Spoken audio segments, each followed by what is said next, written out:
வணக்கம். இது Aarthi கஃபேல tips today. இன்னைக்கு என்ன பார்க்க போகிறோம் அப்படின்னா சுவிட்ச் போர்டை க்ளீன் பண்ணுறது பற்றி. அதுக்கு என்னென்ன தேவைன்னா ஒன்றுமே இல்லைங்க. நம்ம நெயில் பாலிஷ் ரிமூவர், கொஞ்சம் காட்டன், ஒரு டிஷ்யூ. இதை எப்படி க்ளீன் பண்ணுறதுன்னு பார்க்கலாம்.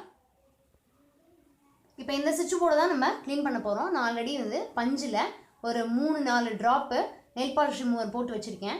ஸோ இதை எப்படி க்ளீன் பண்ண போகிறோம்னா ஒன்றுமே இல்லை, இந்த அழுக்கு நிறையா இருக்கிற இடத்துல இந்த பஞ்சால் அப்படி க்ளீன் பண்ணிடலாம். சைட் ஸ்விட்சஸ்ஸு, அதுக்கப்புறம் அந்த மெயின், அது எல்லாத்தையுமே நீங்கள் அப்படி க்ளீன் பண்ணிடலாம் வேகமாக. இந்த நடு சுவிட்ச் தான் உங்களுக்கு ரொம்ப டர்ட்டியாக தெரியுது.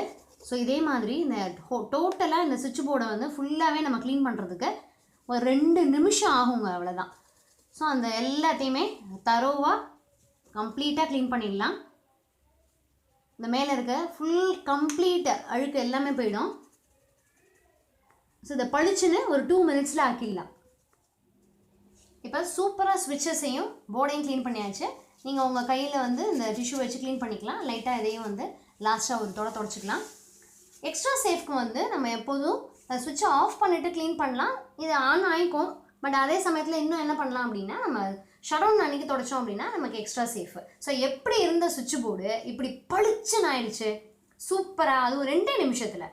ஸோ இன்னும் ஒரு பியூட்டிஃபுல்லான டிப்ஸோட உங்களை நெக்ஸ்ட் எபிசோடில் மீட் பண்ணுறேன். தேங்க்யூ.